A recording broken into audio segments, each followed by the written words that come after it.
Hello friends, welcome back. അപ്പോൾ ഇന്ന് ഞാൻ വന്നിരിക്കുന്നത് നാൻ കട്ടായിയുടെ വീഡിയോ ആയിട്ടാണ് വന്നിരിക്കുന്നത്. ബേക്കറിയിലൊക്കെ നമ്മൾ മേദയും കൊണ്ടാണല്ലോ മേടിച്ച് കഴിക്കുന്നത്. അപ്പോൾ മേദയില്ലാതെ ആട്ടയും കൊണ്ട് നമ്മൾ എങ്ങനെ ബേക്കറി സ്റ്റൈൽ നാൻ കട്ടായി റെഡിയാക്കും. നല്ല ഹെൽത്തി റെസിപ്പിയാണ്. മക്കൾക്ക് തീർച്ചയായിട്ടും കൊടുക്കാൻ പറ്റിയ കൊടുക്കാൻ പറ്റിയൊരു കുക്കീസാണ് കേട്ടോ. നിങ്ങൾ തീർച്ചയായിട്ടും ട്രൈ ചെയ്ത് നോക്കണേ. അപ്പോൾ ഏറ്റവും അധികം മിക്സി ജാർ എടുക്കുക. അതിനകത്ത് നമുക്ക് 1 കപ്പ് പഞ്ചസാര എടുക്കുക. അതിനകത്ത് 4-5 ഏലയ്ക്ക കൂടെ ഇട്ടിട്ട് നമുക്ക് നന്നായിട്ടൊന്ന് പൊടിച്ചെടുക്കാം. അപ്പോൾ ഇതാണെങ്കിൽ 1 കപ്പ് പഞ്ചസാരയുണ്ട്. 3/4 കപ്പ് ഞാൻ പഞ്ചസാര എടുത്തിട്ടുണ്ട്. അപ്പോൾ പൊടിച്ച് വരുമ്പോൾ 1 കപ്പാവും. ഇനി നമുക്കൊരു ബൗൾ എടുക്കാം. അതിനകത്ത് നമുക്ക് 1/2 കപ്പ് നെയ്യ് ഒഴിച്ചു കൊടുക്കാം. നെയ്യാണെങ്കിൽ ഒത്തിരി തണുത്തതോ അല്ലെങ്കിൽ ആണെങ്കിൽ ഒത്തിരി മെൽറ്റായതല്ല, ഇച്ചിരി ഒന്ന് ഇതുപോലെ തിക്കായിട്ടിരിക്കുന്ന വേണം ഇട്ട് കൊടുക്കാനായിട്ട്.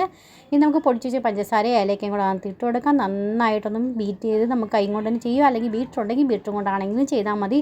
നല്ല ഫ്ലഫി ആയിട്ട് നല്ല വൈറ്റായിട്ട് ഇതുപോലെ കിട്ടണം. ഒരു 5-6 മിനിറ്റ് സമയം പിടിക്കും കേട്ടോ. ഇതുപോലെ തന്നെയാണ് നമ്മൾ വിസ്കും കൊണ്ട് ചെയ്യുവാണെങ്കിൽ. നമുക്കാണെങ്കിൽ ഒരു അരിപ്പ വെച്ച് കൊടുക്കാം. നമുക്കാണെങ്കിൽ 1 കപ്പ് നമുക്കാണെങ്കിൽ ഗോതമ്പ് പൊടി, 1/2 കപ്പ് നമുക്ക് കടലമാവും ഇട്ട് കൊടുക്കാം. കടലപ്പൊടിയും കൂടെ നമുക്ക് അതിനകത്ത് ഇട്ട് കൊടുക്കാം. നന്നായിട്ടൊന്ന് നമുക്കൊന്ന് ഇടഞ്ഞു കൊടുക്കാം. എന്ന് വെച്ചാൽ നമ്മൾ ഗോതമ്പ് പൊടിയൊക്കെ ആണെങ്കിൽ ഇടഞ്ഞെടുക്കുമ്പോൾ അത് ഇച്ചിരി തരി പോലെയൊക്കെ കാണത്തില്ല. അപ്പോൾ അതൊന്നും വെള്ളമൊക്കെ പോയി കിട്ടാൻ വേണ്ടി നമ്മളങ്ങനെ ചെയ്യുന്നത്.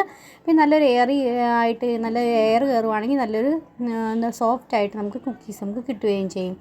അപ്പോൾ അത് നന്നായിട്ട് അതിനകത്ത് ഇടഞ്ഞെടുത്തിട്ടുണ്ട്. നമുക്ക് 3 ടേബിൾ സ്പൂൺ നമുക്ക് അതിനകത്ത് റവ ഇട്ടുള്ളൂ. റവ വറുത്തതോ വറുക്കാത്തതോ ഏതാണെങ്കിലും കുഴപ്പമില്ല. ഞാനാണെങ്കിൽ വീഡിയോ എടുത്തപ്പോഴാണെങ്കിൽ സ്കിപ്പായി പോയി കേട്ടോ. അപ്പോൾ അത് എടുക്കാൻ പറ്റിയില്ല. അതുകൊണ്ട് കൈ കൊണ്ട് ഇങ്ങനെ എടുത്ത് കാണിക്കുന്നത്. അപ്പോൾ ഞാൻ റവ ഇട്ട് കൊടുത്തിട്ടുണ്ട്. പിന്നെ നമ്മൾ ഏത് മധുരമുള്ള സാധനം ഉണ്ടാക്കുവാണെങ്കിൽ അതിനകത്ത് ഒരു നുള്ളു ഉപ്പും ഇട്ട് കൊടുക്കണേ. അപ്പോൾ നല്ലൊരു അടിപൊളി ടേസ്റ്റ് ആയിരിക്കും. ഇനി നമുക്ക് 1/2 ടീസ്പൂൺ ബേക്കിംഗ് പൗഡറും 1/2 ടീസ്പൂൺ നമുക്ക് ബേക്കിംഗ് സോഡയും കൂടി ഇട്ട് കൊടുക്കാം. നന്നായിട്ടൊന്ന് മിക്സാക്കി കൊടുക്കാം. കൈയുടെ ചൂട് കൊണ്ട് നന്നായിട്ട് ഇത് കുഴഞ്ഞു വരും കേട്ടോ. നമുക്കത് പാലോ എക്സ്ട്രാ നെയ്യോ ഒന്നും ഒഴിച്ചെടുക്കേണ്ട ആവശ്യം വരത്തില്ല. എനിക്ക് ഒഴിച്ചു കൊടുക്കേണ്ട ആവശ്യം വന്നില്ല കേട്ടോ. അതുകൊണ്ട് ഞാൻ ഒഴിച്ചു കൊടുത്തിട്ടില്ല.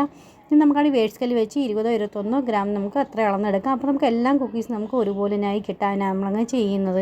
ഇനി ഏത് പാത്രത്തിൽ നമ്മൾ ബേക്ക് ചെയ്യുന്നത് വെച്ചാൽ അത് കുറച്ച് നെയ്യൊക്കെ തടവി കൊടുക്കണേ. എന്നിട്ട് വേണം ചെയ്യാനായിട്ട്.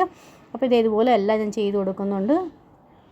ക്രാക്സ് ഒന്നും വീഴാത്ത രീതി വേണം ചെയ്ത് കൊടുക്കാൻ. വെച്ചാൽ ദൂരെ മാറ്റി വെക്കണേ. അപ്പം നമുക്ക് അതിന് വീർക്കാനുള്ള സ്ഥലം കൂടെ വേണം കൊടുക്കാനായിട്ട്. പിന്നെ അതിൻ്റെ മേളിൽ കുറച്ച് പിസ്തയും കൂടെ ഇതുപോലെ വെച്ച് കൊടുത്തിട്ടുണ്ട്. ഇനി ഞാൻ 180 ഡിഗ്രിയിൽ പ്രീ ഹീറ്റ് ചെയ്തിട്ടുണ്ട്. നമുക്കിതിനകത്താണെങ്കിൽ 180 ഡിഗ്രി തന്നെ ഒരു 15 മിനിറ്റൊക്കെ ഒന്ന് ബേക്ക് ചെയ്തെടുക്കാം. അപ്പോൾ ഓവൻ ഇല്ലാത്തവരാണെങ്കിൽ കടായിലാണെങ്കിൽ നമുക്ക് ചെയ്യാവുന്നേ ഉള്ളൂ കേട്ടോ. കടായി ഇതുപോലെ തന്നെ പ്രീ ഹീറ്റ് ചെയ്തെടുക്കണം. അതിന് ശേഷം നമ്മൾ ഏത് പാത്രത്തിൽ വെക്കുകയെന്ന് വെച്ചാൽ കുറച്ച് നെയ്യൊക്കെ തടവിയതിന് ശേഷം നമ്മൾ കടായി നന്നായി ചൂടായി കണ്ട് ഇതുപോലെ വെച്ച് കൊടുക്കുക. എന്നിട്ട് അതിന് ശേഷം ഇത് അടച്ച് ഒരു 5-10 മിനിറ്റ് എക്സ്ട്രാ വരും കേട്ടോ കടായിലാക്കുന്നതിന്. അപ്പോൾ ഇത്രയും സമയം കൊണ്ട് നമുക്കിത് നമ്മുടെ നാൻ കട്ടായി റെഡി ആയിട്ടുണ്ട് സെർവ് ചെയ്യാനായിട്ട്.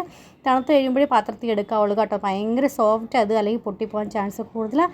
തണുത്ത് കഴിയുമ്പോൾ നിങ്ങൾക്കിത് എൻജോയ് ചെയ്യാൻ പറ്റിയ നെക്സ്റ്റ് ഒരു വീഡിയോ ആയിട്ട് വീണ്ടും കാണാൻ ഇഷ്ടപ്പെടുക. ലൈക്ക് ചെയ്യാനും ഷെയർ ചെയ്യാനും സബ്സ്ക്രൈബ് ചെയ്യാനും മറന്നുപോലെ.